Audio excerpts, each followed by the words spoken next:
Steve Tober with Joe Piro, athletic director at Nutley High School. And Joe, nothing like the start of the fall season. So much excitement in the air, Friday night lights, and you got them in here tonight for Bloomfield. A lot of fun. Yeah, it's a great atmosphere. I'll tell you what, it even smells like football season, you know, and it's a great rivalry. Nutley Bloomfield, we'll do this every Friday night if the schedule allows us to. We're going to have a great night. We're going to have a great night. Joe, what about the Super Essex Conference, second year?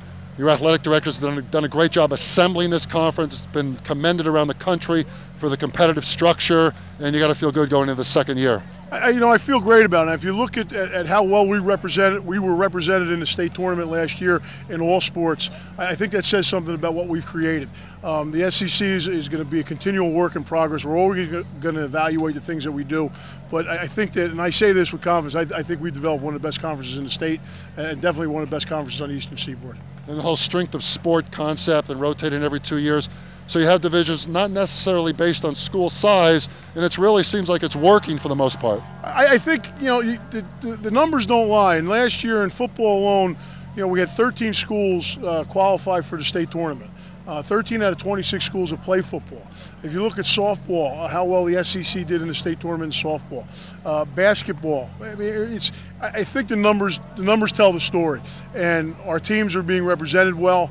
It's a twofold solution where, you know, we don't have to play the powerhouses, we don't have to play up anymore, and we also, some of the schools that haven't been able to get good games and good competition are now getting those games. So it was a twofold solution to the problem. And I know it hasn't been solved totally yet, but the SEC athletic directors have suggested some sort of PowerPoint formula for the state tournament, for the open tournament, for the sports like soccer and field hockey, and I guess it's a work in progress, the whole PowerPoint idea. Well, you know, they're going to do it as a pilot program this year in soccer.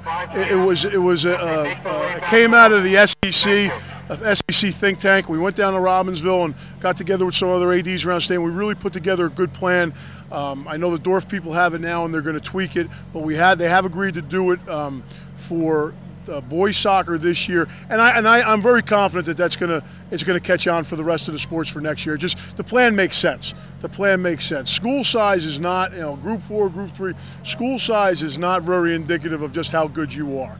And with a PowerPoint system where you're getting residual points for playing teams that are very successful, and you're getting points for wins and quality points, and, you know, I think it's just going to help us, and it's going to continue that philosophy of a level playing field, a more competitive playing field, and you're going to see it in state seedings. People are going to go where they belong. Now, for instance, last year, the SEC American Division Soccer, Montclair, I believe was a 15 seed, and we'll play the second seed at Kearney and beat them. It might take away from those games being so early in the state tournament. Exactly, and the other thing that it's going to take away from is a team like North Eastside, who traditionally is a great program, but plays in the American Division of the SEC and had some what I would call quality losses. They don't make the tournament. You know, now it's going to give them an opportunity to play that tough schedule, make the tournament. It's also, I believe, it's going to promote competitive scheduling. You're not going to get punished for playing a Seton Hall or a North Eastside or a Columbia. It's actually going to behoove you to do that. So I think it's a great plan. It's definitely going to work. And they're getting involved, the Dorf's feature service people from the Star Ledger, to help with the calculations, and that'll help too. The Robbinsville people from the NJSAA are smart to work with other people trying to make this happen. You know, it's like I said, it's a collaborative effort. It's a cooperative effort. I think the people down at the NJSIA and Robbinsville are looking at the SEC, and they realize that we put together a template that works, and we put together a plan that works. And we really did what they asked us to do, and we just kind of we built on one of their think tanks, and you know, so I think they're as excited about this as we are. Well, we're excited about Friday night lights at Nutley. Joe, enjoy the football game tonight, Nutley Steve, Bloomfield. thank you. And good luck throughout the whole season. Thank you. Joe Piro, the outstanding athletic director from Nutley, doing a great job in the Super Essex Conference along with all the other athletic directors in the SEC. I'm Steve Tober.